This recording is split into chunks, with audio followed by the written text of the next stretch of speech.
عليكم ورحمة الله وبركاته.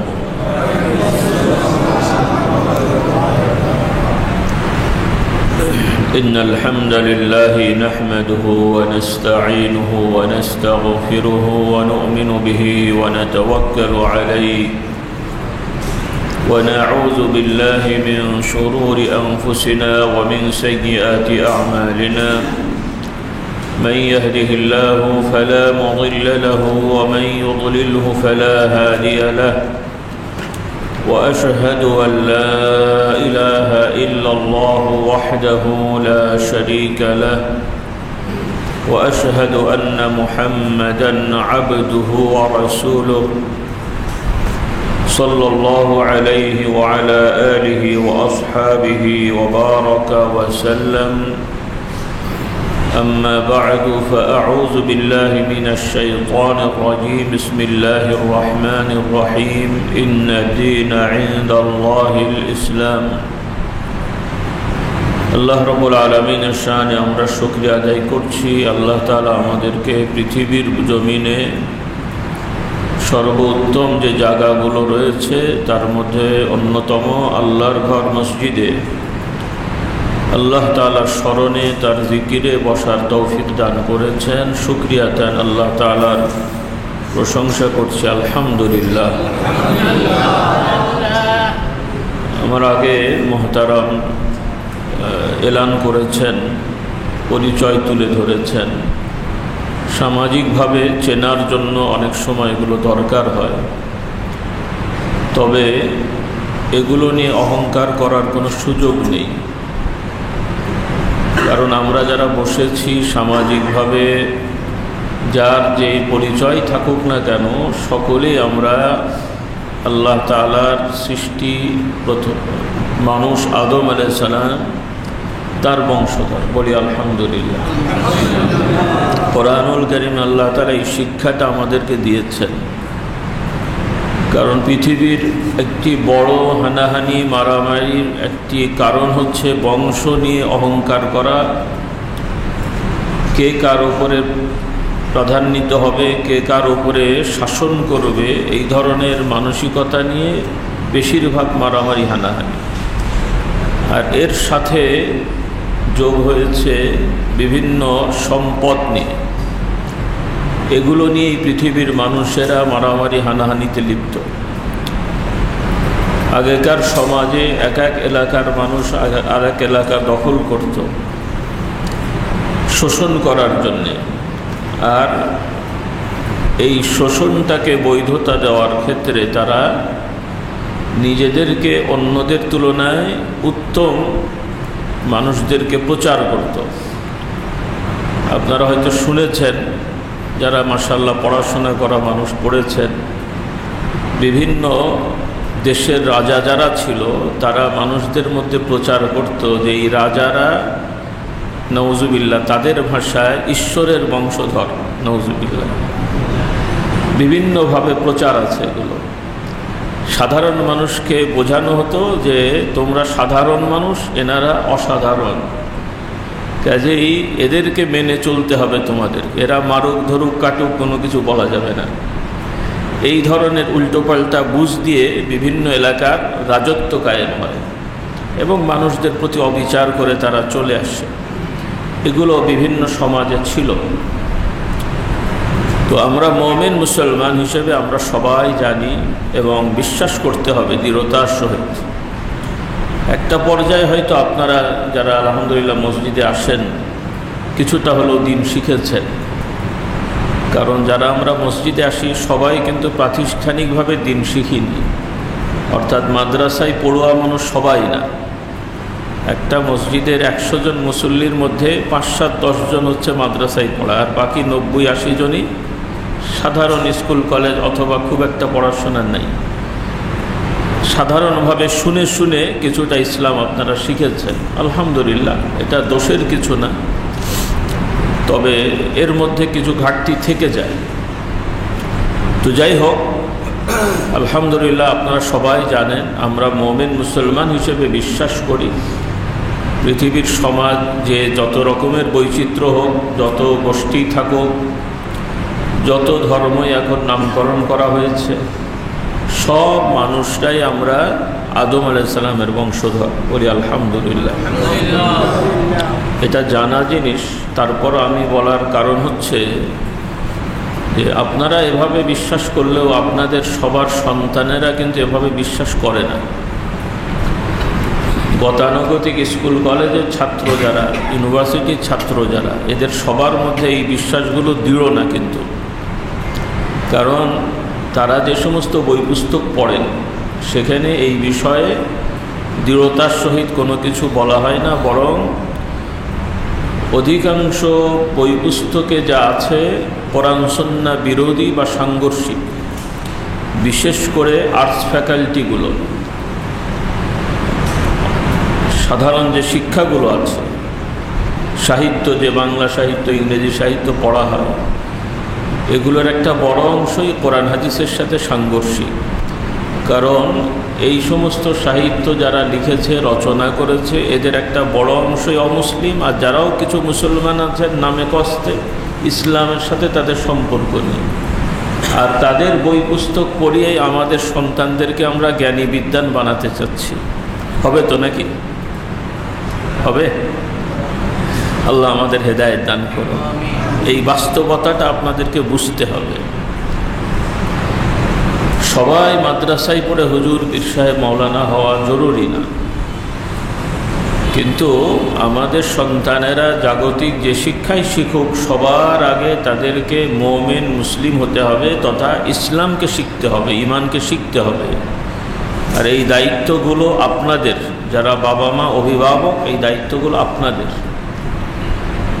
কিন্তু আফসোস হলো আমরা আমাদের সন্তানদেরকে যেভাবে দুনিয়াবি শিক্ষা দিই, যেভাবে সামাজিকভাবে তাদেরকে প্রতিষ্ঠিত করার চেষ্টা করি বা উদ্যোগ নিয়েছি, সেইভাবে তাদেরকে ঈমানদার বানানোর উদ্যোগ আমরা নিইনি। কথাটা আমি বোঝাতে পারলাম? এই বিষয়গুলো আপনাদেরকে একটু ভাবতে হবে, চিন্তা করতে হবে, তা না হলে আল্লাহ তাআলা দরবারে আমরা সবাই আসামি হয়ে যাব। কেউ যদি নামাজ পড়ে, রোজা না রাখে, রোজা রাখে, নামাজ না পড়ে, হক আদায় হবে তো নাকি? হক আদায় হবে?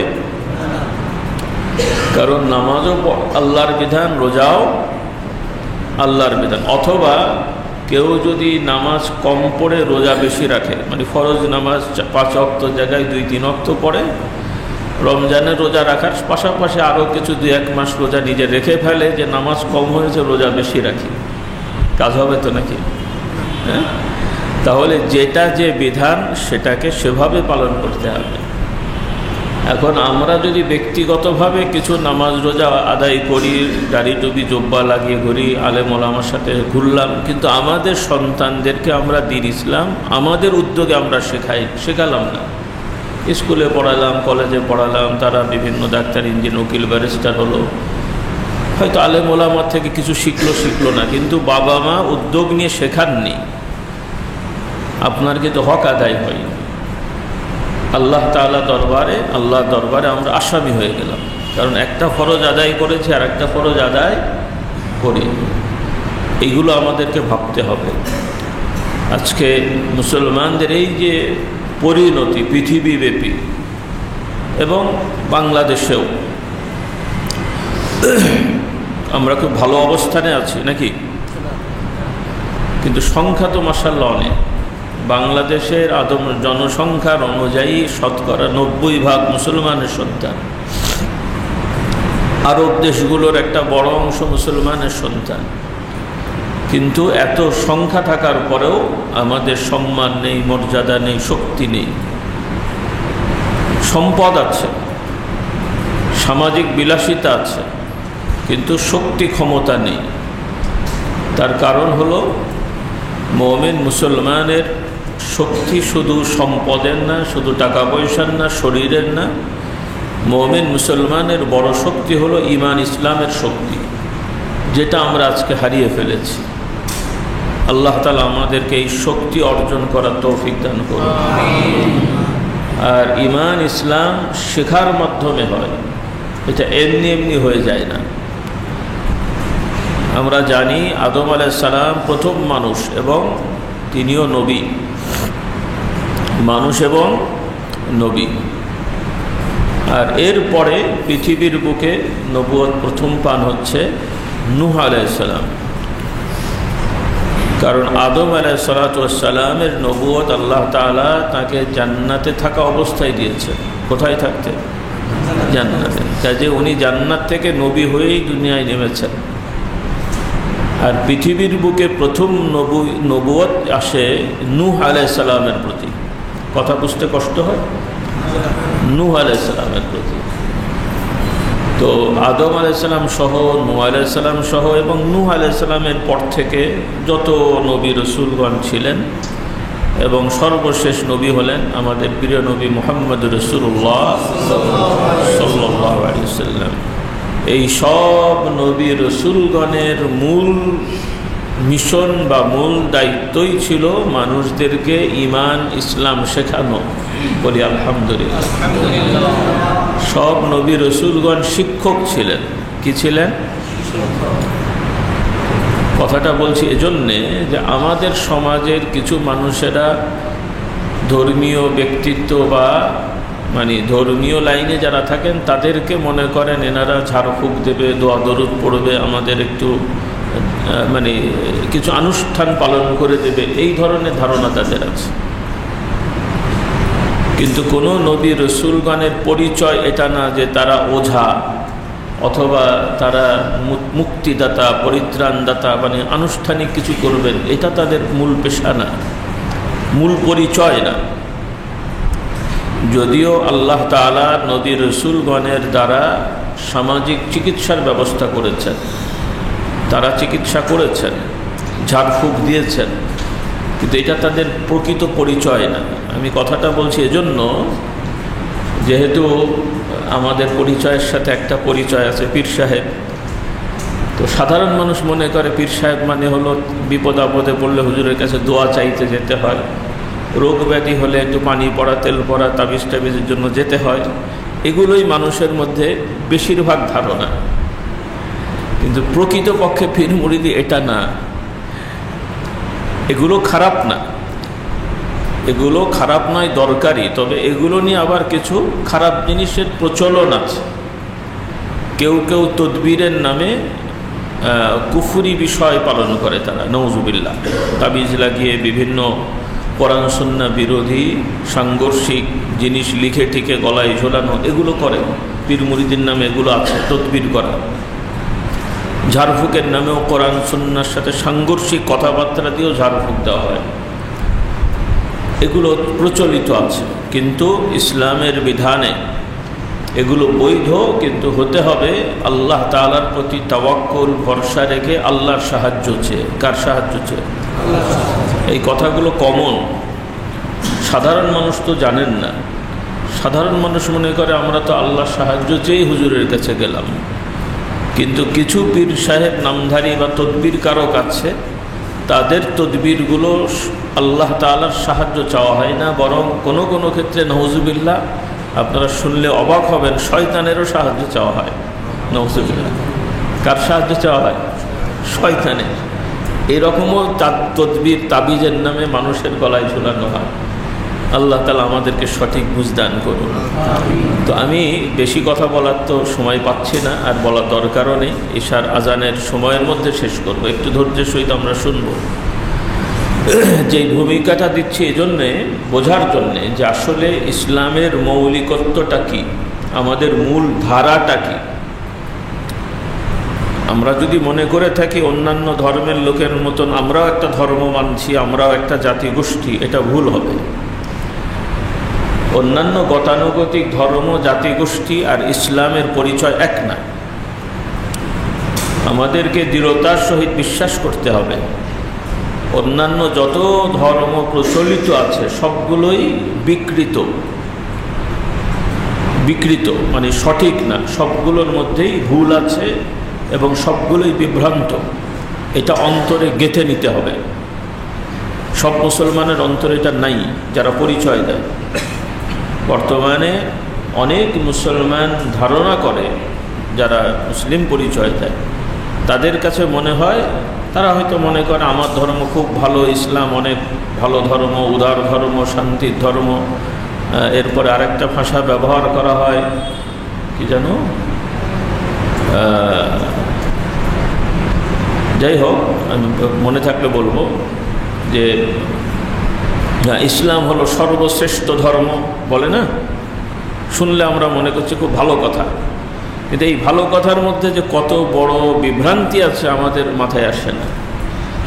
এই যারা বলছে, এই তো মাশাআল্লাহ মনে হচ্ছে কেউ কলেজ ইউনিভার্সিটির ছাত্ররাও আছেন, আপনারা শিক্ষিত মানুষ। আমরা যদি বলি ইসলাম সর্বশ্রেষ্ঠ ধর্ম, আপনাদের কাছে কি মনে হলো? কথাটা কি ভালো, না এর মধ্যে সমস্যা আছে? হ্যাঁ, ভালো মনে হলো না সমস্যা আছে? সবার বেশিরভাগের কাছে ভালো মনে হয়েছে। আর যারা হয়তো আমার কথা বা আরও অন্য ওলামাদের কথা শুনেছেন, তারা বুঝেছেন আসলে সমস্যাটা কোথায়। শুনতে কথাটা ভালো, সর্বশ্রেষ্ঠ ধর্ম। হয়তো আমরা বাংলা ভাষা অতটা খেয়াল করিনি। যদি বাংলা ভাষা ভালো করে খেয়াল করি তাহলে, আর যদি ঈমান আমরা বুঝি তাহলে আমরা বুঝবো যে এর মধ্যে সমস্যা আছে। কারণ সর্বশ্রেষ্ঠ বলার মানে হলো যে এটা অনেক ভালো, তবে এটা ছাড়াও আরও ভালো আছে। এখন বলেন দেখি কথাটা ঠিক হয়েছে না হয় নাই? অর্থাৎ ইসলাম খুব ভালো, তবে অন্যগুলোও ভালো। কথা ঠিক? এই কথা কি ঠিক? তাহলে বলতে হবে ইসলামই একমাত্র হক সত্য ধর্ম। বলি আলহামদুলিল্লাহ, ইসলামই একমাত্র সত্য ধর্ম। সর্বশ্রেষ্ঠ বললে শুনতে ভালো লাগছে, কিন্তু ভালো করে বুঝলে দেখবেন এর মধ্যে সমস্যা আছে। তো যারা বলে আসলে তারা বেখেয়ালে বলে। আর যদি তার বিশ্বাস এটা হয় যে অন্য ধর্মও ভালো তবে ইসলাম বেশি ভালো, তাহলে তো ইমানি গণ্ডগোল হয়ে গেছে। তাহলে ইমানি গণ্ডগোল হয়ে গেছে। এখন হয়তো অনেকের কাছে মনে হবে এগুলো অতিরঞ্জিত বাড়াবাড়ি, হুজুররা বেশি বাড়াবাড়ি করছেন, নাউজুবিল্লাহ। যেটা সত্য সেটা বলতেই হবে, এখানে বাড়াবাড়ির কিছু নেই। যে ফেল করেছে তাকে পাশ বলা যায়? এখন একজন ফেল করলো, আপনি কি তাকে পাশ বলবেন? পাশ বললে কি এটা সে পাশ করবে? তাহলে যারা ভুল করেছে, অন্যায় করেছে, তাদের ভুলটাকে ভুল বলতে হবে, না হলে তো তারা শুধরাবে না, শুধরানোর রাস্তা পাবে না। তবে এই যে আমরা বললাম, বিশ্বাস করলাম ইসলামই একমাত্র সত্য, অন্যগুলো ভুল বিভ্রান্ত, এর অর্থ অন্যদের ক্ষতি করা না, অন্যদের সাথে ঝগড়া করা না, অন্যদের সাথে শত্রুতা করা না, বরং তাদেরকে হক পথে আনার চেষ্টা করা। আমরা তাদের ক্ষতিকারক না। আমরা যখন বলবো যে ভাই বিড়ি খাওয়া, সিগারেট খাওয়া খারাপ, এই যে খারাপ বললাম, যারা বিড়ি সিগারেট খায় তাদের কাছে হয়তো খারাপ লাগতে পারে কথা, কিন্তু আমরা যে বলছি বিড়ি সিগারেট খাওয়া খারাপ, এটা কি এ বেচারাদের ক্ষতির জন্যে? হ্যাঁ, তাদের ক্ষতির জন্য? তাদের সাথে শত্রুতা করে যে ওরা বিড়ি খাও, ওদেরকে মানা করে দিয়ে আমরা বিড়ি খাবো, তাই বললাম নাকি? তাহলে এই খারাপ জিনিসটা বলার উদ্দেশ্য, তাদের ক্ষতি হচ্ছে, আমরা চাই না তাদের ক্ষতি হোক, আমরা চাই না তাদের ক্ষতি হোক। তো যারা অন্যান্য ধর্মে আছেন তারা এই অবস্থায় মারা গেলে তারা জাহান্নামী হবে, নাউজুবিল্লাহ। আর আমরা চাই না কোনো মানুষ জাহান্নামে যাক। তাহলে আমরা চাচ্ছি না তারা জাহান্নামে যাক, আমরা চাচ্ছি তারা জান্নাতি হোক। এটা কি তাদের ক্ষতি চাইলাম নাকি? তাদের সাথে আমরা শত্রুতা করলাম? এই জিনিসটা আপনাদের বুঝতে হবে, তাদেরকেও এই জিনিসটা বোঝাতে হবে। আর দুনিয়াবি যুক্তি যদি হয় তাহলে তো ভালো দিক, কারণ তারা জাহান্নামে গেলে আমরা জান্নাতটা বেশি পাবো। কি বলেন? দুনিয়ার যুক্তি তাই হয় না? দুনিয়ার যুক্তি যদি হয় যে তারা জাহান্নামে গেলে আমরা কি জান্নাত বেশি পাবো, বাস্তবতাটা হলো আল্লাহ তাআলার জান্নাত অগণিত। বলি আলহামদুলিল্লাহ। আরেকজনকে জাহান্নামে পাঠিয়ে আমাদেরকে জান্নাত দখল করার কোনো দরকার হবে না। এখন এই যে বাংলাদেশে নির্বাচন নিয়ে যা শুরু হয়েছে, হ্যাঁ, এক এক এলাকায় বহু ক্যান্ডিডেট, কোনো জায়গায় ওয়ার্ডেই 20-25 জন ক্যান্ডিডেট। ওয়ার্ড মেম্বার কয়জন হয়? 5-7, 10,000 ভোটার, কিন্তু 20-25 জন ক্যান্ডিডেট। হ্যাঁ, অস্বাভাবিক ব্যাপার স্যাপার। আল্লাহ এদের হেদায়েত দান করুন।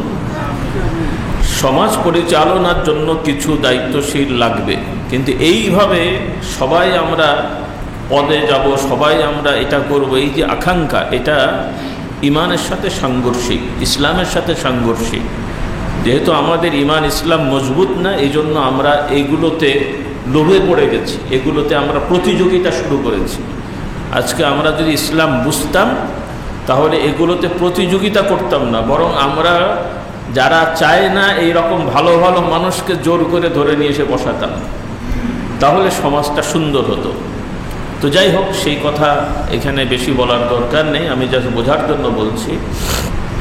তো আমাদের মূল বিষয়টা আমাদের নিজেদেরকে ভালো করে বুঝতে হবে, আমাদের সন্তানদেরকে এগুলো শেখাতে হবে, তাহলে আমরা ভালো মুসলমান হতে পারবো ইনশাআল্লাহ। আল্লাহ রাব্বুল আলামিন ঘোষণা করেছেন যে তোমরা মুসলমান না হয়ে মৃত্যুবরণ করো না, ওয়ালা তামুতুন্না ইল্লা ওয়া আনতুম মুসলিমুন, তোমরা মুসলিম না হয়ে মৃত্যুবরণ করো না। কেন বললেন? মুসলমানদেরকে শেখানো হচ্ছে। অন্যান্য আরও আয়াত আছে কোরআন কারীম, আল্লাহ তাআলা যারা ঈমানদার, ঈমান এনেছেন, মুমিন দাবি করছেন, তাদেরকেও সম্বোধন করে বলছেন, হে ঈমানদারেরা, যারা বিশ্বাস স্থাপন করেছো, স্বীকারোক্তি দিয়েছ, তোমরা বিশ্বাস স্থাপন করো, স্বীকারোক্তি দাও। ঈমানের একটা হলো বিশ্বাস, আর একটা হলো স্বীকার করা, স্বীকারোক্তি দেওয়া। তো আল্লাহ তাআলা আহ্বান করেছেন। তো আমরা আলহামদুলিল্লাহ জন্মগতভাবে অধিকাংশই আমরা মুসলমান হয়েছি, এটা আমাদের ভালো দিক। কিন্তু আমাদের সমস্যার দিক হলো যে আমরা জন্মগতভাবে ইসলাম পাওয়ার কারণে, মুসলমান পরিচয় দিতে পারার কারণে, ইসলাম শিখে মেনে মুসলমান হওয়ার আগ্রহটা আমাদের কম। আমাদের বাপদাদা মুসলমান হয়ে গেছে, কিন্তু আমরা ইসলাম শিখতে চাচ্ছি না, এটা একটা বড় সমস্যা আমাদের। আল্লাহ তাআলা আমাদেরকে হেদায়েত দান করুন। তার বড় প্রমাণ আপনারাই জানেন, আমি কাউকে লজ্জা দিচ্ছি না, আর সেভাবে আপনাদের কাউকে আমি চিনিও না, কিন্তু বাস্তবতা হলো সব জায়গায় একই সমস্যা। আমরা জন্মগত মুসলমান, যে লোকগুলো নিয়মিত মাশাআল্লাহ নামাজ পড়েন, অনেকেই তো নামাজ পড়ে না, সপ্তাহে জুমার দিন শুধু আসে, আবার কেউ কেউ আছে জুমাও মাঝে সাথে আসে, ঈদের সময় যায়, আল্লাহ তাদের হেদায়েত দান করুন। তো সেরকম লোক এখানে নেই। তো আপনাদের দায়িত্ব আছে সেগুলো প্রচার, দাওয়াত দেবেন। তো অন্তত যারা আমরা নিয়মিত মসজিদে আসি, এই রকম মুসল্লি যারা আছে, তাদেরকেও যদি ইন্টারভিউ নেওয়া হয়, পরীক্ষা নেওয়া হয়, আপনারাই বলেন আলহামদু সূরা সহ ছোটোখাটো 2-3টা সূরা বেশিরভাগ মানুষ সহি করে পড়তে পারবে না? পারবে না? এবার আপনারাই পরীক্ষা করেন। যারা নিয়মিত নামাজ পড়ে তাদেরই বেশিরভাগ লোক সূরা ফাতিহা সহ ছোটোখাটো সূরা জানে না। যারা নামাজ পড়ে না তাদের কি অবস্থা?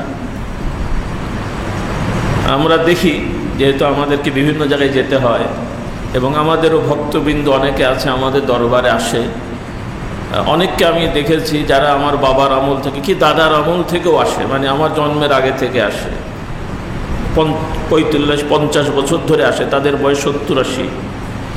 এরকমও 2-1 মানুষ আমি দেখেছি যারা নামাজ পড়ে, দেখা যায় তো তাদের নিয়ম অনুযায়ী নামাজ হয় না, রুকু ঠিক নাই, সিজদা ঠিক নাই, সূরা ঠিক নাই, অথচ তারা দরবারে 20-50 বছর ধরে আসে। আল্লাহ আমাদের হেদায়েত দান করুন।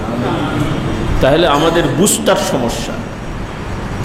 এজন্য আমাদেরকে নিজেদেরকে এবং নিজেদের সন্তানদেরকে প্রয়োজনীয় জ্ঞানটা অন্তত আমরা দিই। সবাই দাওরা পাস, টাইটেল পাস হয়ে যাব না রে ভাই। এই যে মাঝে মাঝে আমরা ইউটিউব, ফেসবুক একটু দেখতে হয়, সমাজে যেহেতু চলতে হয়, মানুষকে কথা বলতে হয়, সমস্যাগুলো না জানলে তো আর আমরা বলতে পারবো না। আজকে যে কথাটা আমি শুরু করেছিলাম, মুসলমানদের এই দুর্দশা কেন? আমরা তো অনারব, আরবি ভাষাভাষী না। যারা আরবি ভাষাভাষী আরবের লোক, যারা জন্ম থেকে আরবি কথা বলে, এই ধরনের আরব দেশের লোকদেরও একটা বড় অংশ সূরা মানে ভালো করে আমপারার সূরাগুলোও জানে না। কদিন আগে যারা ইউটিউবার আছে, আমাদের দেশে যেমন আছে, আরব দেশেও আছে, ওই রকম একজন ইউটিউবার বোঝেন তো, এই যে বিভিন্ন দেয়, তো এরা রাস্তাঘাটে কিছু লোকদেরকে ওই আমপাড়ার ছোট ছোট 2-3টা সূরা জিজ্ঞেস করছে আর কি। সূরার প্রথম জিজ্ঞেস করে, ভাই বাকিটা বলেন তো। অনেক সময় হঠাৎ জিজ্ঞেস করলে মানুষ পারে না, সেটা ঠিক আছে, কিন্তু তাতে দেখা গেল তার জরিপ অনুযায়ী আরব দেশের কোনো এক দেশ, কোন দেশটা আমার ঠিক মনে নেই, যাই হোক আরব দেশ, মুসলমানের সন্তান 50-60-70 বছর বয়স এবং ইয়াং যারা আছে, পড়াশোনা করেছে কলেজ ইউনিভার্সিটি, এরকমও যারা আমপাড়ার ছোট ছোট সূরাও ঠিক মতো জানে না। বলুন নাউজুবিল্লাহ। তাহলে আরব দেশের আরবি ভাষাভাষীদের এই অবস্থা। আল্লাহ আমাদের হেদায়েত দান করুন। অথচ কোরআন নাজিল হয়েছে আরবি ভাষায়, তাদের জন্য এগুলো ওয়ান-টুর ব্যাপার। আর আমরা তো অনারব, বা আপনারা তো অনারব, তারপরও আল্লাহর রহমত যে আমাদের এই বাংলাদেশ, ভারতে মাশাআল্লাহ আমাদের বাচ্চাদের পার্সেন্টেজে যেভাবে কোরআন চর্চা হয়, অনেক সময় অনেক আরবরাও পারে না। বলি আলহামদুলিল্লাহ, এটা একটা বড় রহমত। আল্লাহ আমাদেরকে তৌফিক দান করুন। তো যাই হোক, আমি ভূমিকা দিয়ে আর কথা বাড়াচ্ছি না। মৌলিক বিষয়গুলো আমাদের শিখে নিতে হবে। উদারতার নামে আমরা যাতে ঈমান নষ্ট না করি, কারণ এখনকার একটা রেওয়াজ হয়েছে, বিভিন্ন নেতারা বা বিভিন্ন লোকেরা উদারতার নাম বলেন। উদারতা শব্দটা খারাপ না, কিন্তু এই উদারতার নামে, উদারতার ভেতরে এমন এমন সব কথা বলা হচ্ছে, এমন এমন সব কাজ করা হচ্ছে, এবং বিভিন্ন রাজনৈতিক দলেরা সিদ্ধান্ত নিচ্ছে যেটা আমাদের ঈমান আমল সব বরবাদ করে দেবে। এই জন্য আপনাদেরকে সচেতন হতে হবে। আমরা উদার মানে কি, যার যার ধর্ম সে পালন করবে, আমরা কারো প্রতি ঝগড়া করব না, বিদ্বেষ পোষণ করব না, কিন্তু যেটা সত্য সেটা আমাকে বলতে হবে। এখন যদি উদারতার নাম হয় যে জুমার দিন মসজিদে যাব, আবার পুজোর অনুষ্ঠানে যেও শরীক হব, আবার গির্জার প্রার্থনায় আমরা আশীর্বাদ করে আসব, এর নাম উদারতা নাকি? হ্যাঁ, কিন্তু আমাদের সন্তানদেরকে কিন্তু এই শেখানো হয়েছে। এই দীর্ঘ 15-16 বছর, হয়তো আপনাদের এলাকায় হয় নাই, আশা করি। আমরা তো সফর করি, বিভিন্ন গ্রামগঞ্জে গেছি, বিভিন্ন কলেজ ইউনিভার্সিটিতে, যেখানে এক একটা হাই স্কুলে হয়তো 700-800 ছাত্র, অমুসলিমদের সংখ্যা হয়তো 50-60-100 জন। সেখানেও বাধ্যতামূলক সরকারিভাবে পূজা অনুষ্ঠানে মুসলমানদেরকে থাকতে হয়েছে। বলুন নাউজুবিল্লাহ। আল্লাহ আমাদের হেদায়েত দান করুন। তাহলে এই যে কর্মকাণ্ড, নেতৃত্ব কারা দিচ্ছে? মুসলমান নামধারী নেতারা। তাহলে যেই আমাদের সন্তানেরা পূজা অনুষ্ঠানে তারা শরীক হলো, শিরক হয় নাই, সেখানে ঈমান থাকবে? আল্লাহ আমাদের হেদায়েত দান করুন। তাহলে এইভাবে এগুলো তো গেল আনুষ্ঠানিকতা। এরপরে শিক্ষা ব্যবস্থায় বিভিন্ন কথাবার্তা আছে। এজন্য আমার আহ্বান, সম্ভবত বাইরেও মাইক আছে না? হ্যাঁ, আমাদের আশপাশে বাড়িঘরে যতটুকু যা পৌঁছাচ্ছে, অন্তত মা বোনরা যারা শুনতে পাচ্ছেন, এখানেও একটা আমাদের ঘাটতি আছে যে আমরা পুরুষদের মধ্যে যতটুকু ইসলাম প্রচার করতে পারি, আমাদের মা বোনরা অতটুকু শিখতে পারে না। এটাও আমাদের একটা বড় ঘাটতি সামাজিকভাবে। তো যাই হোক, আপনাদের প্রতি আহ্বান থাকবে আমার ভাইয়েরা এবং মা বোনেরা, আমরা শুধু বংশীয় মুসলমান হয়ে থাকলে হবে না। এটা আমাদের নিয়ামত যে আমাদের বাপদাদা বা অনেক পুরুষ ধরে আমরা মুসলমান, এটা আমাদের প্লাস পয়েন্ট, এটা খারাপ কিছু না, নাউজুবিল্লাহ, এটা নিয়ামত। কিন্তু এই পরিচয় দিয়ে আমরা পার পাবো না। আমাদের প্রত্যেককে, নিজেকে এবং আমাদের সন্তানদেরকে মুসলমান বানাতে হবে। কি বানাতে হবে? মুসলমান বানাতে হবে। সেটা হলো ঈমান আকীদা শিক্ষা দিয়ে, ঈমান আকীদা শিক্ষা দিয়ে এবং বাস্তবায়ন করে।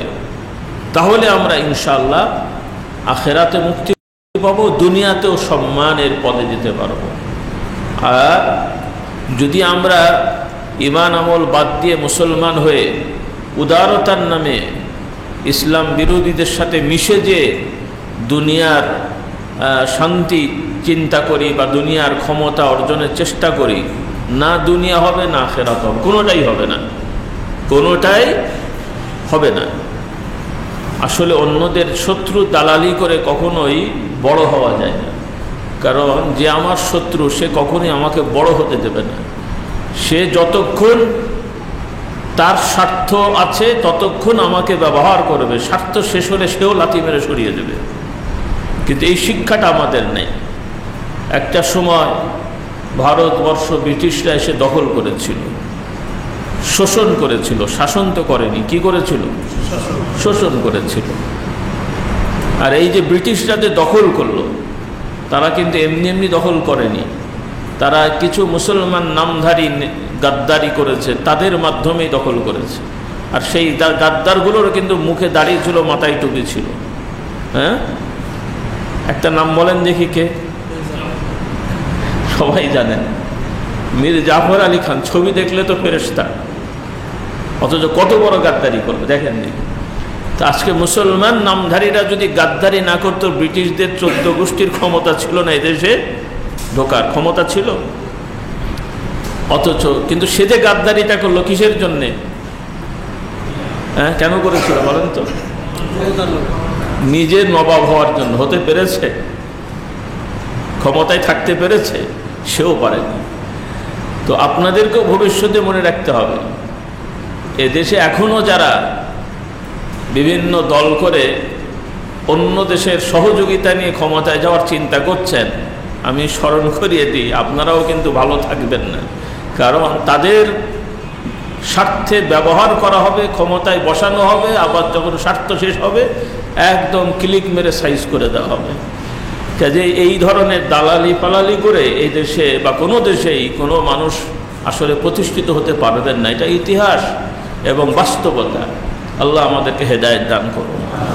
সেজন্য আমাদের ভরসা শক্তি সবই হবে আল্লাহর পক্ষ থেকে। কোনো কাফের মুশরিকদের প্রতি ভরসা করে, কাফের মুশরিকদের সহযোগিতা নিয়ে আমরা কখনোই দুনিয়ায় বড় হতে পারবো না, এবং মুসলমান কখনো হতে পারেও নি। সাময়িকভাবে অনেক সময় হয়তো সমঝোতা করতে হয়, কিন্তু বাস্তবতা হলো প্রয়োজনে করতে হয়। কিন্তু আমাদের মনে রাখতে হবে যে তারা এটা ওয়াদা রাখে না। রাসূলুল্লাহ সাল্লাল্লাহু আলাইহি ওয়াসাল্লাম মদিনা শরীফে ইহুদিদের সাথে চুক্তি করেছিলেন, কিন্তু ইহুদিরা চুক্তি রেখেছে? ইহুদিরা চুক্তি ভঙ্গ করেছে। হ্যাঁ, যতক্ষণ স্পষ্টভাবে শত্রুতা না করবে সমঝোতা করবেন, কিন্তু মনে রাখবেন যে এরা আজ হোক কাল হোক আপনার সাথে শত্রুতা করবেই। সতর্ক অবস্থানে থাকতে হবে। আল্লাহ আমাদেরকে সঠিক বুঝদান করুন। তো যাই হোক, আসুন আমরা একটু ভালো মুসলমান হই। আর ভালো মুসলমান হওয়ার জন্য কোরআন শিক্ষার বিকল্প নেই। তবে কোরআন শিক্ষা মানে কিছু হাফেজ সাহেব তৈরি করা, কিছু মুফাসসির তৈরি করা, যারা মুখরোচক কথা বলবেন আর রেফারেন্স দিয়ে কথা বলবেন, শুধু এতটুকু না। কারণ আমাদের সমাজে অনেক হাফেজ আছে, কোরআন মুখস্থ আছে, কিন্তু কোরআনের আদর্শ তার মধ্যে নেই। আছে না? নেই। অনেক বক্তা সাহেব আছেন, তাফসিরুল কোরআন করেন, শুনতে ভালো লাগে, কিন্তু তার নিজের মধ্যে কোরআনের আদর্শ নেই।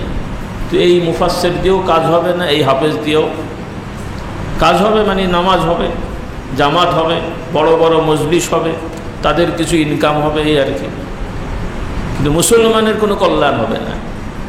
কোরআনের শিক্ষা মানে হাফেজ তৈরি করা না। কোরআনের শিক্ষা মানে কিছু মুখরোচক তাফসীরের মাহফিল করা না। কোরআনের শিক্ষা হলো কোরআনের শিক্ষাটা আমাদের মধ্যে বাস্তবায়িত হতে হবে। আল্লাহ তাআলা আমাদেরকে তৌফিক দান করুন। এই বুঝটা আপনাদের থাকতে হবে। আমাদের এখন ইসলাম মানে কোরআনের তাফসীর। যিনি আয়োজন করছেন তিনিও সুদ খায়, আছে না? নাই। তাহলে যে সুদ খায় সে কোরআনের তাফসীরের মাহফিলের আয়োজন করছে, আর সে নিজে সুদ খায়, তাহলে তার দ্বারা কি কাজ হবে বলেন দেখি? আর যে মুফাসসির সাহেব তাফসীর করছেন উনিও কথায় কথায় মিথ্যে কথা বলেন, তাহলে তার কথায় কি হেদায়েত হবে বলেন দেখি? এই সমস্যাগুলো এখানে। নাপাক পানি দিয়ে উজু করলে পাক হয় তো? হ্যাঁ, আচ্ছা, নাপাক পানি দিয়ে মুখ ধুয়েছেন, হাত ধুয়েছেন, মাথা মাসে করেছেন, শুধু পাওটা নাপাক পানিতে ধুয়েছেন, 3 ভাগের 1 ভাগ পাক আর বাকি না পাক বাকি পাক, তাও পাক তো নাকি? অজু হবে? আল্লাহ আমাদের হেদায়েত দান করুন। কাজে মিথ্যাবাদীদের তফসির দিয়ে আর হারাম টাকার আয়োজনে হেদায়েত আশা করা যায় না। দেখতে ভালো লাগছে তাফসিরুল কোরআন, বিশিষ্ট মুফাসসিরুল কোরআন, কিন্তু মুফাসসির সাহেবও মিথ্যাবাদী, আয়োজকরাও হারামখোর। নাউজুবিল্লাহ। আপনারা মন খারাপ করেন, আমি গালাগালি করি নাই, মানে যে হারাম খায় তাকে উর্দু ফার্সিতে হারামখোর বলে আর কি, নাউজুবিল্লাহ। তাহলে নাপাক পানি দিয়ে অজু হয় না, নাপাক পানি দিয়ে পাক হওয়া যায় না। তো যারা কোরআনের আদর্শ যাদের মধ্যে দিই, তাদের দিয়ে কোরআনের রাজ কায়েম আশা করা যায়? আল্লাহ আমাদের হেদায়েত দান করুন। সেজন্য আমার ভাই বোনেরা, পুরুষ এবং নারী সবার জন্য বলতে চাই, শুধু পুরুষ না। আমাদের সমাজের একটা বড় সমস্যা হলো যে পুরুষরা যতটুকু দিন চর্চা করে সেই তুলনায় মহিলারা কিন্তু অনেক পিছিয়ে আছে। হয়তো ইদানিং বোরখার সংখ্যা কিছু বেড়েছে, সব বোরখাওয়ালারাই কিন্তু শরীয়তের পর্দা করে না, নামক আস্তে পর্দা আছে অনেক। দেখতে সুন্দর লাগে যে বোরখা পরে অনেক মহিলা বেরোচ্ছে, দিন কায়েম হয়ে গেছে। ভেতরে দেখবেন এদের অনেকেরই ঈমান আকীদা ঠিক নেই, আরও অন্যান্য অনেক সমস্যাও আছে যেগুলো মুখে বলা যায় না। তাহলে শুধু একটু বোরখাওয়ালা বাড়লেই কিন্তু মনে করেন না যে দিন হয়ে গেছে, কিছু দাড়িওয়ালা টুপিওয়ালা বাড়লেই মনে করার কিছু সুযোগ নেই যে দিন হয়ে গেছে। তাহলে ইহুদিরা তো বড় মুসলমান, নাউজুবিল্লাহ। এই যে ইসরায়েলের ছবি দেখেন নাই, বড় বড় দাড়িওয়ালা, কি আপনারা মুরিদ হবেন তো নাকি? হবেন, মুরিদ হবেন? হ্যাঁ, ইহুদি মহিলারাও যারা ধার্মিক এরাও বোরকা পরে। ইহুদি মহিলা যারা ধার্মিক, মানে ইসরায়েলে বা বিভিন্ন এলাকায়, এদের মহিলারাও হাত মোজা, পা মোজা এবং আমাদের যে ইসলামের যে হেজাব এরকম কঠোরভাবে তারা পালন করে। এরকম বহু ইহুদি আছে। তার মানে কি জান্নাতে যাবে? এই যে ইহুদি বড় বড় দাড়িওয়ালা জান্নাতে যাবে? কারণ তাদের ঈমান আকীদা ঠিক নেই, তাদের মধ্যে আল্লাহর বিধান নেই, মানে বিকৃত বিধান আছে। আল্লাহ আমাদের হেদায়েত দান করুন। সেজন্য আমাদের মা বোন ভাই সবার মধ্যে কোরআনের চর্চাটা কেমন হবে? রাসূলুল্লাহ সাল্লাল্লাহু আলাইহি ওয়াসাল্লাম আমাদের শিক্ষা দেন, মান ক্বারাআল কোরআন ফাস্তাযহারাহু ওয়া আহাল্লা হালালাহু ওয়া হাররামা হারামাহু আদখালাহুল্লাহুল জান্নাহ। রাসূলুল্লাহ সাল্লাল্লাহু আলাইহি ওয়াসাল্লাম শিক্ষা দেন, যারা কোরআন শিখবে, পড়বে, কোরআন পড়বে এবং কোরআনকে প্রকাশ করবে, প্রচার করবে। কেমন প্রচার হবে? ফাআহাল্লা হালালাহু ওয়া হাররামা হারামাহু। আল্লাহ তাআলা আল্লাহর বিধানে যা হালাল করেছেন, আল্লাহ হালাল বলেছেন, বৈধ বলেছেন, আমরাও বৈধ বিশ্বাস করে প্রতিষ্ঠা করব। আল্লাহ তাআলা হারাম করেছেন, হারামের বাংলা হচ্ছে নিষিদ্ধ, অবৈধ। আল্লাহ তাআলা যে বিধানগুলোকে বা যে বিষয়গুলোকে অবৈধ ঘোষণা করেছেন, নিষেধ করেছেন, সেগুলো আমরা মেনে নিয়ে নিজেরাও এটাকে প্রতিষ্ঠা করব। আল্লাহর নবী সাল্লাল্লাহু আলাইহি ওয়াসাল্লাম বলছেন, আল্লাহ তাআলা তাদেরকে জান্নাত দান করবেন। সুবহানাল্লাহ। তাহলে কোরআনের শিক্ষা মানে কোরআনে আল্লাহ যা যা বলেছেন এগুলো বাস্তবায়ন করা। এগুলো তো না পড়লেও হবে না, না শিখলেও হবে না। এই শিক্ষাটা আমাদের বেশি জরুরি। এর সাথে হাফেজ তো হতে হবে, তাফসীর তো থাকতে হবে, এগুলো তো লাগবেই। কিন্তু শুধু মুখরোচক ডিগ্রি আর কথা, এটা দিয়ে আমরা না দুনিয়ায় অগ্রসর হতে পারবো, না আখিরাতে অগ্রসর হতে পারবো। এই জন্য কোরআনের আদর্শ আসুন আমরা বাস্তবায়ন করি। এর জন্য শিক্ষা ব্যাপকভাবে আমাদের আন্দোলন হোক যে আমাদের ঘরে ছেলে মেয়ে সবাই যেন সহি শুদ্ধ করে কোরআন পড়তে পারে। বলুন আল্লাহুম্মা আমিন। এই উদ্যোগটা আপনারা নিয়ে ফেলেন। আলহামদুলিল্লাহ আগের তুলনায় বেড়েছে, মাদ্রাসা বেড়েছে, কিন্তু মাদ্রাসা বাংলাদেশে মাশাআল্লাহ অল্প জায়গায় অনেক মানুষ হওয়ার কারণে রাস্তাঘাটে 200-1000 দাড়িওয়ালা টুপিওয়ালা দেখলেই মনে হয় যেন সবাই দিনদার হয়ে গেছে। বাস্তবে কিন্তু তা না। অনেক মাদ্রাসার সাইনবোর্ড রাস্তাঘাটে দেখলেও এখন পর্যন্ত মাদ্রাসায় পড়ুয়া ছেলে বেশি না না পড়া ছেলে বেশি? তাহলে যেই ছেলে মেয়েগুলো স্কুলে পড়ে প্রথম থেকেই, এরা কি কোরআন শেখে, ঈমান আকীদা শেখে?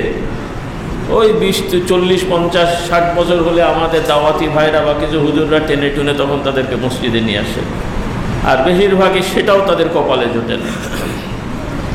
এজন্য আর এক পরিবারেও দেখা যায় এখনকার প্রজন্মের একটা পরিবারের 50-60টা ছেলে মেয়ের মধ্যে হয়তো 3, 4, 5, 7 জন মাদ্রাসায় পড়ে, বাকি সবই কিন্তু স্কুল কলেজে পড়ে।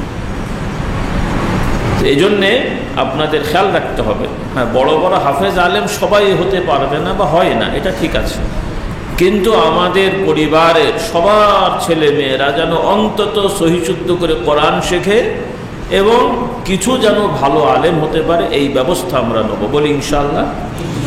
এই আন্দোলনগুলো আমাদের হতে হবে। এই আন্দোলন চলতে থাকলে ইনশাআল্লাহ রাতারাতি আল্লাহ পরিবর্তন করে দেবেন ইনশাআল্লাহ। এখন আপনি চেম্বার বানালেন, চিকিৎসক নাই, রুগী ভালো করতে পারবেন। খুব বড় একটা বিল্ডিং বানালেন, কি হবে ভাই, যে আমাদের এলাকায় অনেক রুগী, আমি একটা হাসপাতাল বানালাম, বড় দামি হাসপাতাল তৈরি করলেন, সুন্দর করে সাজালেন, কিন্তু চিকিৎসক নাই, তাহলে এই বিল্ডিং দিয়ে কী করবেন? এই যে আমরা এখন চিন্তা করছি রাতারাতি হুজুররা ক্ষমতায় যে ইসলাম কায়েম করে ফেলব, এত সস্তা যে এই দেশের বেশিরভাগ মানুষ নামাজই পড়ে না, উল্লেখযোগ্য মানুষ হালাল হারামের বাছবিচারই নেই, তা আমরা হুজুররা পার্লামেন্টে গেলে সব হেদায়েত হয়ে যাবে, এত সহজ? এটা ভালো, আপনারা ভুল বুঝেন না, আলেম ওলামারা চেষ্টা করছেন, এটা ভালো, কিন্তু আপনারা যেভাবে চিন্তা করছেন হুজুররা ক্ষমতায় গেলেই রাতারাতি দিন কায়েম হয়ে যাবে, বিষয়টা এরকম মনে করার কোনো সুযোগ নেই। এটা ভালো হবে, আল্লাহ আমাদের আলেম ওলামারা যদি মাশাআল্লাহ দায়িত্ব নেন, আমরা আশাবাদী, কিন্তু কাজগুলো এত সহজ না, কাজগুলো এত সহজ না। সে বাংলা কথাই বলে না, ইংরেজি একটা প্রবাদ আছে যে বলা সহজ কিন্তু করা কঠিন। তো দেখতে অনেক জিনিস সহজ মনে হয়, বলতে অনেক জিনিস সহজ লাগে, কিন্তু বাস্তবতাটা অত সহজ না। এগুলো হতে হবে, যেমন সহজভাবে বোঝেন। আল্লাহু আকবার। রাসূলুল্লাহ সাল্লাল্লাহু আলাইহি ওয়াসাল্লাম, যদিও সেই সময় জনসংখ্যা অত ছিল না, এই তো মাশাআল্লাহ অনেকে হজ করে আসছেন, আল্লাহ আমাকেও নিয়ে গেছিলেন, নিয়ে আসলাম। রাসূলুল্লাহ সাল্লাল্লাহু আলাইহি ওয়াসাল্লাম মক্কা শরীফে 13 বছর অবস্থান করেছেন নবুয়তি। মদিনা শরীফে প্রায় 10 বছর, দুটো মিলিয়ে প্রায় 23 বছর, কম বেশি আর কি। তো মদিনা শরীফে রাসূলুল্লাহ সাল্লাল্লাহু আলাইহি ওয়াসাল্লাম দাওয়াতি কাজ করলেন। আল্লাহ রাসূল সাল্লাল্লাহু আলাইহি ওয়াসাল্লামের ইন্তেকাল পর্যন্ত সাহাবীদের সংখ্যা লাখখানিকের মোটামুটি কাছাকাছি। তো আপনারা আশা করি জানেন যে রাসূলুল্লাহ সাল্লাল্লাহু আলাইহি ওয়াসাল্লামের হাতে যারা বায়াত হয়ে মুসলমান হয়েছেন সাহাবী, কিছু মুনাফিক ছিল, তারা তো সাহাবী না, মানুষ জেনেছে, তাদের সংখ্যা খুব বেশি না। তো বাকি যারা সাহাবী ছিল, আল্লাহর নবী সাহাবী ছিল, আপনাদের কি ধারণা যে এই সাহাবীদের মধ্যে শতকরা কয়জন বেনামাজি ছিল? কয়জন? সাহাবীদের পুরুষ হোক আর নারী হোক, কোনো সাহাবী কখনোই ইচ্ছা করে নামাজ কাজা করেন নাই, বলুন সুবহানাল্লাহ। আগে স্ট্যাটাসগুলো বোঝেন আপনারা। আল্লাহর নবীর শতকরা 100% সাহাবী, যারা সাহাবী, এমনকি মুনাফিকগুলোও নামাজি ছিল, কি বলেন? এমনকি সাহাবী তো সাহাবী, যেগুলো মুনাফিক ওরাও নিয়মিত জামাতে আসতো। হ্যাঁ, সমাজটা একটু বোঝার চেষ্টা করে। তাহলে রাসূলুল্লাহ সাল্লাল্লাহু আলাইহি ওয়াসাল্লামের সমাজের শতকরা 100% সাহাবী নামাজি, নারী এবং পুরুষ, এবং যেগুলো মুনাফিক ওগুলোও নামাজি। কথা বললেন না? এরপরে রাসূলুল্লাহ সাল্লাল্লাহু আলাইহি ওয়াসাল্লামের সাহাবী সবাই সত্যবাদী ছিলেন, মুনাফিকরা মিথ্যে কথা বলতো, কিন্তু সাহাবীরা সবাই সত্যবাদী ছিলেন।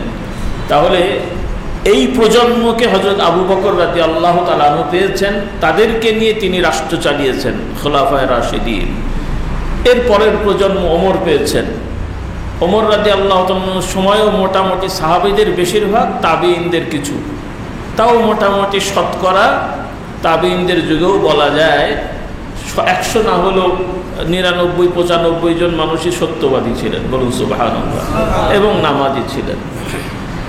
আমি একটু সমাজটাকে বোঝাতে চাচ্ছি আপনাদের। তাহলে খোলাফায়ে রাশিদিন আবু বকর, ওমর, ওসমান, আলী রাদিয়াল্লাহু তাআলা আনহুর সমাজের মুসলমান যারা পরিচয় দিয়েছে তাদের মধ্যে মোটামুটি হাতে গোনা 2-1টা শতকরা নয়, কয়েক হাজারের মধ্যে হয়তো 2-1টা বেনামাজি পাওয়া গেছে। বাকি সবাই নামাজি এবং সত্যবাদী ছিল। তাদেরকে নিয়ে ইসলামী রাষ্ট্র ছিল। বলুন সুবহানাল্লাহ। তাহলে এখন আপনি যদি সেই রকম হতে চান আর সেই কোয়ালিটি না থাকে, হবে? হ্যাঁ, এগুলো দুঃস্বপ্ন না, আল্লাহ করলে হয়ে যাবে, বলি ইনশাআল্লাহ। তবে চেষ্টা থাকতে হবে। কি থাকতে হবে? চেষ্টা থাকতে হবে। আমি কথাটা বলছি এজন্যে যে আমরা স্বপ্ন তো দেখি ভালো কথা, কিন্তু স্বপ্ন দেখার তো একটা মান থাকতে হবে। আমি পড়বো না, ক্লাস করব না, আর ফার্স্ট ক্লাসের স্বপ্ন দেখবো, কেমন স্বপ্ন ভাই? আমি ক্লাস করি, পড়ি, মেহনত করি, তারপরে যদি কেউ জিজ্ঞেস করে কি আশা, আমি আশা করি ফার্স্ট ক্লাস পাবো। আশা ঠিক আছে, ক্লাসও করবো না, পড়বো না, ফাঁকি দেবো, পরীক্ষার সময় আগে একটু দেখে ক্লাসে গেলাম আর বললাম আমি ফার্স্ট ক্লাস পাবো। কেমন আশা ভাই? আশা ঠিক আছে? হ্যাঁ। তো এজন্যে আমরা, এরপরে কথা হলো আমরা সমাজে কি করতে পারলাম বা আমাদের দ্বারা কি হয়ে গেল না গেল, এটা কিয়ামতে আমাদেরকে আল্লাহ জিজ্ঞেস করবেন না। আমাদের সাধ্য অনুযায়ী আমরা করেছি কিনা, আমাদের সাধ্য অনুযায়ী আমরা করেছি কিনা, কথাটা খেয়াল করেন। আল্লাহ তাআলা কোনো নবীকে কোঠা করে দিয়েছেন, হে নবী আপনার জন্য এই 10 বছরের মধ্যে 1 লাখ লোককে হেদায়েত দিতে হবে, এমন আছে নাকি? কারণ কোন নবী সারাটা জীবন দাওয়াত দিয়ে সামান্য কয়েকজন মানুষ তার অনুসারী, বেশি মানুষ মানেই নি তাকে, হাতে গোনা কয়েকজন। কোন নবী পরিবারের লোকেরাও মানে নাই। তিনি নবী, কিন্তু তার স্ত্রী তাকে নবী হিসাবে মানে না, তার সন্তান তাকে নবী হিসাবে মানে না, আবার অন্য লোক মেনেছে। তো নবীদের যদি এই অবস্থা হয়, তাহলে আমরা হুজুর পীর সাহেবকে শিওর দিয়ে বলতে পারবো আমি হেদায়েত করে ফেলবো। কিন্তু নবীরা কি দায়িত্ব অবহেলা করেছেন? নবীরা দায়িত্ব পালন করেছেন, কিন্তু অনেকে হেদায়েত হয়নি। কিয়ামতে তাদের কোনো দায়িত্ব নাই, বলি আলহামদুলিল্লাহ। তো আমরাও আমাদের চেষ্টা, অনেক সময় মানুষ আমাদেরকে বলবে যে খামাখারি এত কিছু বলে লাভ কি, মানুষ তো হেদায়েত হয় না। নাউজুবিল্লাহ, হেদায়েত করার দায়িত্ব আমাদের না, কিন্তু বলার দায়িত্ব আছে। তবে বলাটাও হতে হবে যথাযথ, দায় সারা না। দায় সারা বোঝেন না তো? দায় সারা দাওয়াত, দায় সারা ওয়াজ, দায় সারা কাজ করলে হবে না, যে একটা দায়িত্ব ছিল মানে গোলেমালে চলে গেল। আমাদেরকে দাওয়াতি কাজ করতে হবে নবীর আদর্শ অনুযায়ী। আল্লাহর নবী সাহাবারা যেভাবে মানুষের মধ্যে দাওয়াতি কাজ করেছেন নিঃস্বার্থভাবে, ইখলাসের সহিত, সেইভাবে দাওয়াতি কাজ করতে হবে। রেজাল্ট আমাদের হাতে না, রেজাল্ট কে দেবেন? আমাদের কিছু দেখে যাওয়া না যাওয়া এটা বিষয় না। হ্যাঁ, অনেক সময় আমরা আবেগে হয়তো বলি যদি দেখে যেতে পারতাম। তো ভাই দেখে যাই না যাই, কবরে গেলে কি আর মনে থাকবে যে এইটা দেখে গেলাম ওইটা দেখে যাইনি? এগুলো আমাদের আবেগী কথাবার্তা। আমরা কি দেখে গেলাম না গেলাম, আল্লাহ রাসূল সাল্লাল্লাহু আলাইহি সাল্লামের ইসলামী রাষ্ট্র কতটুকু ছিল ভাই? রাসূলুল্লাহ সাল্লাল্লাহু আলাইহি সাল্লামের সময় মুসলমানের সংখ্যা বেশি না এখনকার মুসলমানের সংখ্যা বেশি? এখন সংখ্যা বেশি, মানে আমরা বেশি মুসলমান দেখছি না নবী বেশি দেখেছেন? দুনিয়ার হায়াতে আর কি, আমরা বেশি দেখছি না নবী বেশি দেখেছেন? তার মানে কি আমরা বড় হয়ে গেছি নাকি, যে আমরা অনেক মুসলমান দেখে ফেলেছি? তাহলে রাসূলুল্লাহ সাল্লাল্লাহু আলাইহি সাল্লাম সামান্য কিছু মানুষ মুসলমান দেখেছে, আলহামদুলিল্লাহ আমরা অনেক মুসলমান দেখছি। কাজে কি দেখলাম আর কি হলো এগুলো আমাদের বিষয়, কিয়ামতের কিছু যায় আসে না। আমরা আমাদের দায়িত্ব পালন করতে পেরেছি কিনা, এই চেষ্টাগুলো আপনারা করেন। কারণ শয়তান অনেক সময় ওয়াসওয়াসা দেয়, অনেক সময় মন ভেঙে যায় যে এত করে কি হলো, নাউজুবিল্লাহ। না, আমরা দুনিয়ার কিছু পাওয়া চাওয়ার জন্য এগুলো করি না। তবে দুনিয়ার এই ফায়দাগুলো হয়, দেখতে ভালো লাগে বা ইত্যাদি, ঠিক আছে। এজন্য আসুন আমরা ইসলামের সাথে, কোরআনের সাথে লেগে যাই, আমাদের ছেলে মেয়েদেরকে কোরআনের শিক্ষা দিই, আলেম বানানোর চেষ্টা করি। যদি বড় আলেম আমরা বানাতে সুযোগ না পাই, অন্তত জাগতিক যে পেশাজীবী হোক, আমার ছেলে ব্যবসায়ী হোক, চাকরিজীবী হোক, ডাক্তার ইঞ্জিনিয়ার হোক, দোষ নাই, কিন্তু সবার আগে যেন তারা ঈমান শেখে, ইসলাম শেখে, অন্তত হালাল হারাম বাছ বিচার করার অভ্যস্ত হয়। আমাদের সমাজের অনেক ধার্মিক মানুষ দেখতে, যাদের সমস্যা, বড় সমস্যা আপনারা ভালো জানেন, আপনারাই বলেন, এখনকার সমাজ, শুধু আপনাদের এলাকা না, বেশিরভাগ আমাদের সমাজে এই যে পারিবারিক যে সয় সম্পত্তি হয়, বাবা মা মারা গেলে যে সম্পত্তি ভাগ বাটোয়ারা হয়, সঠিকভাবে হয়? হ্যাঁ, বেশিরভাগ ক্ষেত্রেই দেখা যায় অনেক ওয়ারিশরা বঞ্চিত হয়, আর এর ক্ষেত্রে মেয়েদের সংখ্যাটাই বেশি থাকে। তাহলে এই যে যেই পরিবারের মেয়েরা বঞ্চিত হলো, তার মানে কি ওই পরিবারের পুরুষরা ওই সম্পত্তিগুলো পেয়েছে না? আর এই পুরুষদের মধ্যে অনেক হাজী সাহেব, মৌলানা, হুজুর আছে যারা ভাইয়ের বোনের সম্পত্তি আত্মসাৎ করেছে, বা ফুফুর সম্পত্তি আত্মসাৎ করেছে, মায়ের সম্পত্তি আত্মসাৎ করেছে। তাহলে ওই সম্পত্তিতে তারা বাড়ি করে থাকে, ওই সম্পত্তিতে তারা ইনকাম করে খায়, এগুলো কি কবুল হয়? সে বাংলা একটা কথা আছে না, গোড়ায় গলত। অনেকে হয়তো সুদ খায় না, ঘুষ খায় না, কিন্তু যেই জমির ফসল খায় সেটা আত্মসাৎ করা জমি। যেই বাড়িতে সে জিকির আজকার করে সেই ঘরটা হয়তো আরেকজনের জমি দখল করা। তো এইরকম আমরা দিনদার হয়ে বসে আছি। আল্লাহ আমাদের হেদায়েত দান করুন। কেন? আমাদের ইমানটা কোথায় গেল? আমরা যদি আরেকজনের সম্পদ আত্মসাৎ না করি, আমাদের কি চলবে না? আল্লাহু আকবার, আল্লাহু আকবার। আমরা যখন মায়ের পেটের ভেতরে ছিলাম, আমাদের কে খাওয়ালেন? মায়ের পেটে আমরা যে গড়ে উঠলাম, সেই সময় কি আমরা আরেকজনেরটা চুরি করে খেয়েছি নাকি? মায়ের কোলে যখন আমরা ছিলাম, কে খাবারটা দিয়েছেন? যখন আমরা ছোট শিশু ছিলাম, আমরা খেতে চাইতাম না, আমাদের বাবা মা আমাদের খাওয়াতেন। বেশিরভাগ বাচ্চারা খেতে চায় না, বাবারা খুশি হয়তো নাকি? যেই বাচ্চারা খেতে চায় না তাদের বাপ মা খুশি না জোর করে খাওয়ায়? না, এখন মনে হয় খুশি হন যে ও না খেলে আমার টাকা বেঁচে যাবে নাকি? কেউ খুশি হয়? মনে আরো ডাক্তার টাক্তার দেখায় যে স্যার দেখেন খেতে চায় না, ইত্যাদি ইত্যাদি। তাহলে আমরা খেতে চাই না, বাবা মা আমাদের জোর করে খাওয়ায়, আগ্রহ দিয়ে খাওয়ায়। হ্যাঁ, সেই আমি যখন একটু বুঝতে শিখলাম, তখন চিন্তা করলাম আর একজনেরটা চুরি না করলে আমার চলবে না নাকি? আল্লাহু আকবার। তাহলে আমার ইমানটা কোথায়? আল্লাহ তাআলা দুনিয়ায় যাদের পাঠিয়েছেন, শুধু মানুষ না, সকল সৃষ্টির সকল প্রয়োজনের বৈধভাবে ব্যবস্থা করে দিয়েছেন। বলুন আলহামদুলিল্লাহ। আমাদের এই সমাজ গোছাতে গেলে কিছু ইমানের ব্যাপার আছে। এই যে এখন বর্তমানে রাজনীতির নামে যে মারামারি, হানাহানি, কাটাকাটি, খুনাখুনি, এরপরে যারাই ক্ষমতায় যখনই আসে, নামলে তো কেউ তো সম্মানের সহিত নামে না। সবাই, বেশিরভাগ মানুষকেই মানুষ চোর বলে, ডাকাত বলে। তো সবাই না করলেও বেশিরভাগ করে। তার মানে এরা মনে করে যে এই কাজগুলো এভাবেই হয়। বলুন নাউজুবিল্লাহ। অথচ এটা আমাদের ইমানের সাথে সাংঘর্ষিক। আপনারা হয়তো বলবেন, মন খারাপ করেন না, যারা মসজিদে বসে জিকির আজকার করে, আলেম ওলামার পেছনে ঘুরে, রাজনীতির ক্ষেত্রে কিন্তু তারা আর এই বাদ বিচারগুলো করে না। তাদের কাছে মনে হয় রাজনীতিতে এগুলো একটু হয়ই। নাউজুবিল্লাহ। ধারণাটা এরকম না? এটা ইমান হলো? আল্লাহ আমাদের হেদায়েত দান করুন। মুসলমানের নামাজ, রোজা, হজ, যাকাত, পরিবার নীতি, ব্যবসা নীতি, রাজনীতি, সব জায়গায় তার সততা থাকবে, ইনসাফ থাকবে।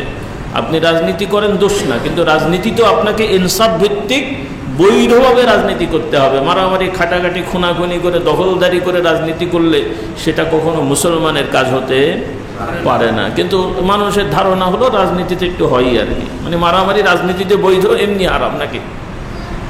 হ্যাঁ, নাউজুবিল্লাহ বলেন। এই যে আমাদের শয়তানি চিন্তা মানুষের মধ্যে হয়েছে। ব্যবসার নামে আমরা ধোঁকা দিই। যখন আমরা ওয়াজ নসিহত করি, শোনে ঠিকই, আবার যাওয়ার সময় সমালোচনাও করে, হুজুররা অনেক কথা বলে, অত মানা যায় নাকি? হ্যাঁ, অত কি মেনে চলা যায়? অর্থাৎ সাধারণ মানুষ মনে করে ব্যবসা মানে বড় হতে গেলে ব্যবসায় কিছু নয় ছয় করতে হয়, তাই? অথচ আমাদের শিক্ষা হবে, ইসলামের শিক্ষা হলো, রাসূলুল্লাহ সাল্লাল্লাহু আলাইহি ওয়াসাল্লাম আমাদের শিক্ষা দিয়েছেন, যারা সততার সহিত ব্যবসা করে আল্লাহ তাআলা তাদের ব্যবসায় বরকত দান করেন। এই বিশ্বাস আমরা করি তো আলহামদুলিল্লাহ, আশা করি আপনারা করেন। কিন্তু অনেক ব্যবসায়ী আছে, তাদের ধারণা হলো ব্যবসায় বড় হতে গেলে কিছু নয় ছয় করতে হয়। নাউজুবিল্লাহ। মাথার মধ্যে এটা ঢুকে বসে আছে। এই জন্য তারা অনেক, আমি শুনেছি বা অনেক সময় দেখেছিও, নয় ছয় করে তারা ব্যবসা করে। দাড়ি আছে, টুপি আছে, পাগড়ি আছে, জোব্বা আছে, এইরকম লোকও নয় ছয় করে ব্যবসায়। বড় আফসোস লাগে। তাহলে আমার ইমানটা কোথায় গেল? আল্লাহ আমাদের হেদায়েত দান করুন। এজন্য আমরা ভুল না বুঝি। ইসলাম মানলে আমরা ঠকে যাব না, হালাল হারাম মানলে আমরা ঠকে যাব না। আমরা যদি হালাল হারাম মেনে চলি তাহলে আমাদের সব জায়গায় আল্লাহ বরকত দেবেন, রাজনীতিতেও বরকত দেবেন। রাজনীতির শব্দটা এখন খারাপ হয়ে গেছে। যেমন মীর জাফর, বেচারার নাম ছিল মীর জাফর, নামটা কি খারাপ নাকি? মীরও একটা ভালো জিনিস, জাফর, কিন্তু ওই শয়তানি করার কারণে এখন ওই নামটাই মীর জাফর হয়ে গেছে।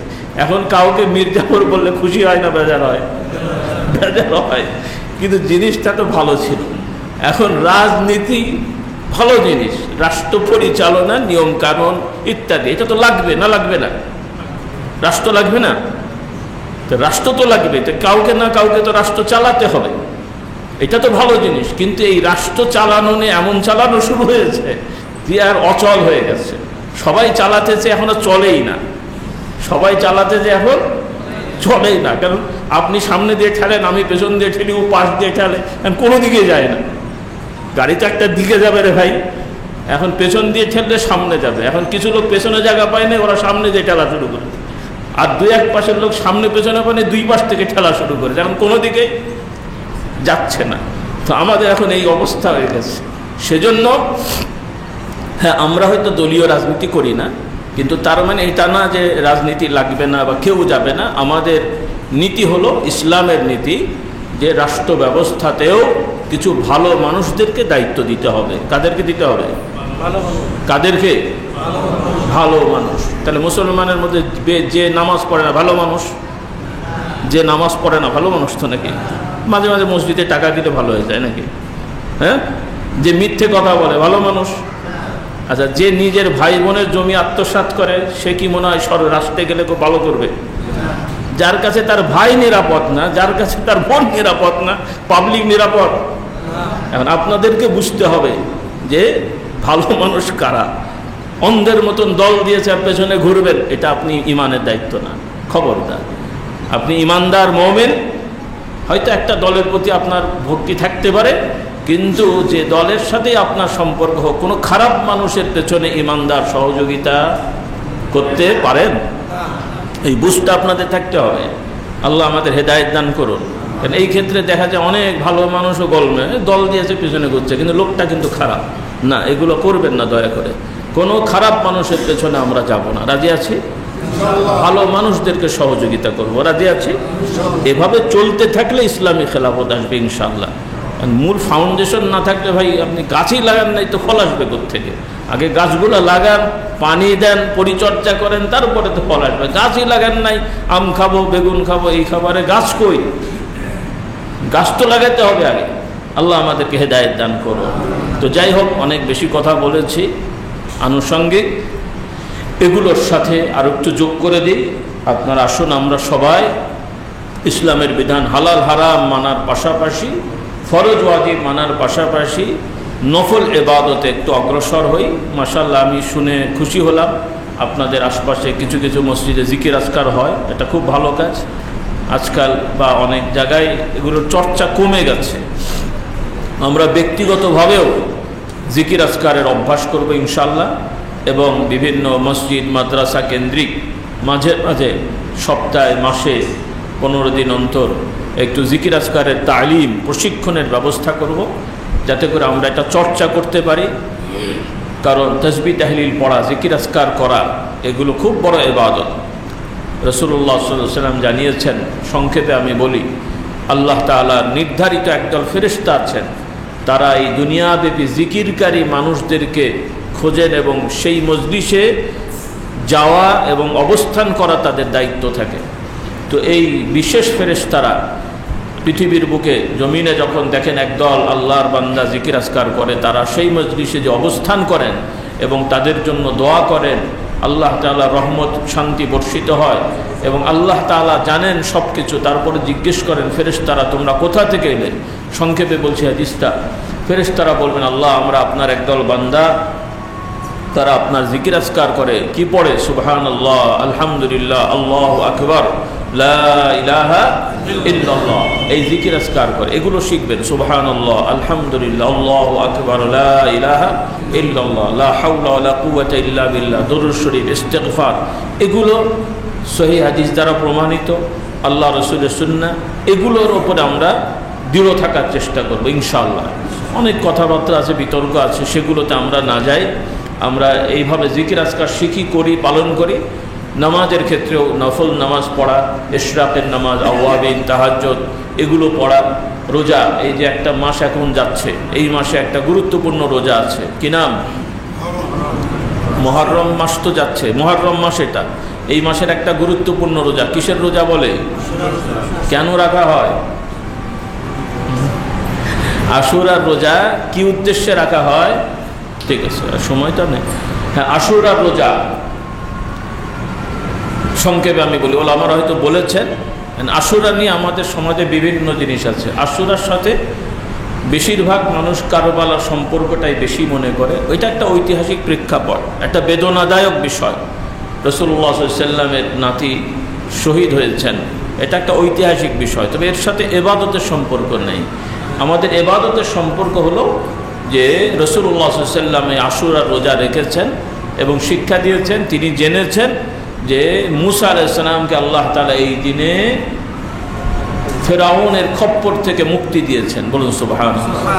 এবং এটা আল্লাহর নবীকে আল্লাহ জানিয়েছেন। আল্লাহর নবী, কারণ আরও অন্যান্য ঘটনা আছে, যদি এর সাথে কোনো কোনো বর্ণনা আছে, আমি আর সেদিকে যাচ্ছি না, এগুলো আমরা শুনেছি। যাই হোক, তো আমরা রোজা রাখার চেষ্টা করব আশুরায়, এই উদ্দেশ্যে যে আল্লাহর নবী রেখেছেন তাই রাখছি। এবং উদ্দেশ্য হলো যে শুকরিয়াতান, যে মূসা আলাইহিস সালামকে আল্লাহ নাজাত দিয়েছেন, বলি আলহামদুলিল্লাহ।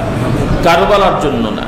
কারবালার ঘটনা বেদনাদায়ক, সেটা তো অন্য জিনিস, কিন্তু ওর সাথে কোনো ইবাদত সম্পৃক্ত না। যদিও মুসলমানের একদল ওই দিন বিভিন্ন রকমের তাজিয়া করে, হ্যানত্যান করে, এগুলো আবেগ তাদের, ইসলামের সাথে এগুলো সম্পর্ক নেই। আল্লাহ আমাদেরকে সঠিক বুঝদান করুন।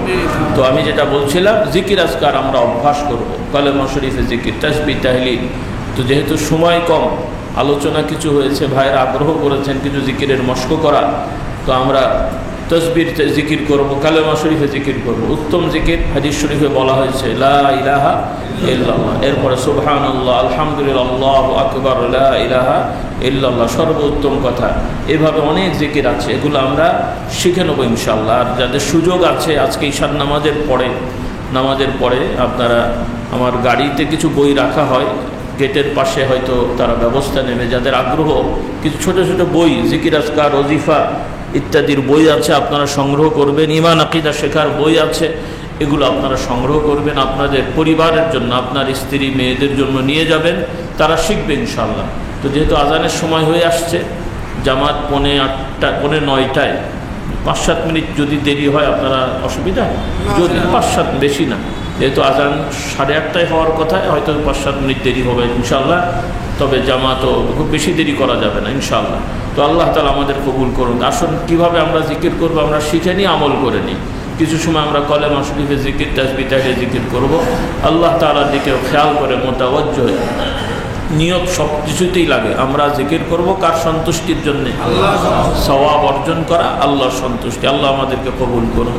সকলে আমরা মুহাব্বতে কিছু সময় কলেমা শরীফে জিকির আদায় করি। লা ইলাহা ইল্লাল্লাহ, লা ইলাহা ইল্লাল্লাহ, লা ইলাহা ইল্লাল্লাহ, ইল্লাল্লাহ, ইল্লাল্লাহ, লা ইলাহা ইল্লাল্লাহ, লা ইলাহা ইল্লাল্লাহ, লা ইলাহা ইল্লাল্লাহ, লা ইলাহা ইল্লাল্লাহ, লা ইলাহা ইল্লাল্লাহ, লা ইলাহা ইল্লাল্লাহ, লা ইলাহা ইল্লাল্লাহ, লা ইলাহা ইল্লাল্লাহ, লা ইলাহা ইল্লাল্লাহ, লা ইলাহা ইল্লাল্লাহ, লা ইলাহা ইল্লাল্লাহ, লা ইলাহা ইল্লাল্লাহ, লা ইলাহা ইল্লাল্লাহ, লা ইলাহা ইল্লাল্লাহ, লা ইলাহা ইল্লাল্লাহ, লা ইলাহা ইল্লাল্লাহ, লা ইলাহা ইল্লাল্লাহ, লা ইলাহা ইল্লাল্লাহ, লা ইলাহা ইল্লাল্লাহ।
محمد رسول الله لا إله إلا الله وحده لا شريك له له الملك وله الحمد وهو على كل شيء قدير تسبيح تحميد تكبر شكر سبحان الله سبحان الله سبحان الله سبحان الله سبحان الله سبحان الله سبحان الله سبحان الله سبحان الله سبحان الله سبحان الله سبحان الله سبحان الله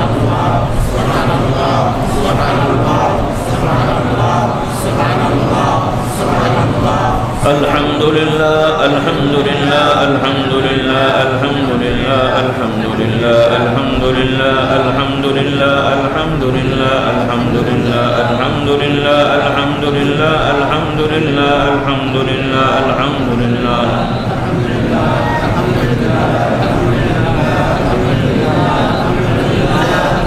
الله أكبر الله أكبر الله أكبر الله أكبر الله أكبر الله أكبر الله أكبر الله أكبر الله أكبر الله أكبر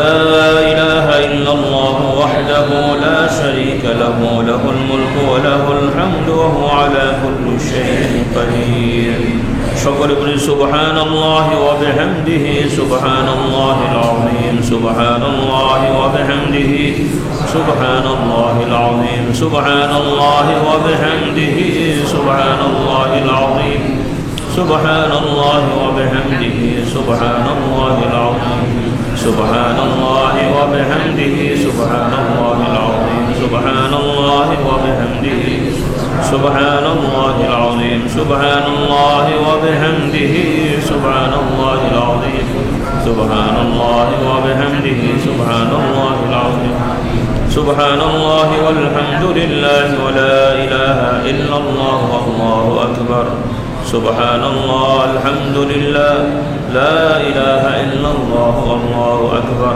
سبحان الله الحمد لله لا إله إلا الله والله أكبر سبحان الله الحمد لله لا إله إلا الله والله أكبر سبحان الله وبحمده عدد خلقه ورضا نفسه وزنة عرشه ومداد كلماته سبحان الله وبحمده عدد خلقه ورضا نفسه وزنة عرشه ومداد كلماته سبحان الله وبحمده عدد خلقه ورضا نفسه وزنة عرشه ومداد كلماته الله أكبر এই তাসবিহগুলো আমার ভাই বোনেরা নিয়মিত পড়বেন বিশেষ করে ফজরের পরে রাসূলুল্লাহ সাল্লাল্লাহু আলাইহি ওয়াসাল্লাম ইরশাদ করেন যে ব্যক্তি ফজরের নামাজ জামাতে পড়বে এরপরে ওই জায়গাতে বসে মসজিদে ওই জায়গাতে বসে বিশেষ করে জামাতে পড়ে মসজিদে ওই জায়গাতে বসে কিবলামুখী হয়ে তাসবিহ তাহলিল জিকির আজকার করবে সূর্য ওঠার পরে 2 রাকাত সালাত আদায় করবে অথবা 4-6 যতটুকু সম্ভব এই আমলের ওসিলায় আল্লাহ তাআলা তার আমল নামায় পূর্ণাঙ্গ একটা হজ এবং উমরার সওয়াব দান করবেন এত বড় একটা সওয়াবের বিষয় কিন্তু আমরা অনেকেই বেখেয়াল হয়ে থাকি অনেকের সুযোগ হয়তো হয় না কিন্তু সুযোগ থাকা সত্ত্বেও অনেকে আমরা বেখেয়াল হই আমরা চেষ্টা করি এই আমলগুলো করার এরকম বহু আমল আছে যেগুলো অত বেশি কষ্টের না একটু নিয়ম মেনে চললেই সম্ভব একটু নিয়মের মধ্যে থাকলে এগুলো সম্ভব আল্লাহ তাআলার কাছে আমরা তৌফিক চাই যে এই আমলগুলো আমরা ইনশাআল্লাহ করব আল্লাহ তৌফিক দান করুন আরও অনেক আমল আছে এভাবে এরপরে আওয়াবিনের নামাজ এরপরে শেষ রাতের নামাজ অথবা রাতে ঘুমানোর আগে অন্তত কিছু নামাজ পড়ে ফেলা ইশার নামাজ জামাতে পড়া ফজরের নামাজ জামাতে পড়া এগুলো আমরা নিজেরাও অভ্যাস করি আর বিশেষ করে আমাদের ছেলে মেয়েদের যারা প্রাপ্তবয়স্ক এদের ব্যাপারে আমরা অবহেলা না করি ছেলেদেরকে আমরা সাথে নিয়ে নিয়ে মসজিদে যাই মেয়েদেরকে আমরা উৎসাহিত করি খোঁজ খবর রাখি অনেক ভাইয়েরা খোঁজ খবর রাখেন না মেয়েরা নামাজ পড়লো কিনা ছেলেরা পড়লো কিনা খোঁজ খবর রাখেন না বললেও দায় সারা একটু বলে দেন এভাবে না আল্লাহ তাআলা অন্তর দেখছেন অবস্থা দেখছেন তো এগুলো আমরা ইনশাআল্লাহ আমলগুলো করি তো আজকে অল্প সময়ের কারণে জিকিরের সময়টা আমরা বেশি পাইনি। আমরা ব্যক্তিগতভাবে মাশাআল্লাহ আপনারা আদায় করবেন, আর মাঝে মাঝে বিভিন্ন জায়গায় হালাকা হয়, আদায় করবেন। আমরা দলাদলি ভেদাভেদ যাতে না করি, সকল মুমিন মুসলমান আমরা ইমানি ভ্রাতৃত্বে একতাবদ্ধ হই। আমাদের অনেক ওস্তাদ থাকতে পারে, অনেক শায়েখ থাকতে পারে, সামাজিকভাবে কাজের ক্ষেত্রে অনেক সময় দল সংগঠন হয়ে থাকে, এগুলো যেন আমাদেরকে বিভক্ত না করে দেয়।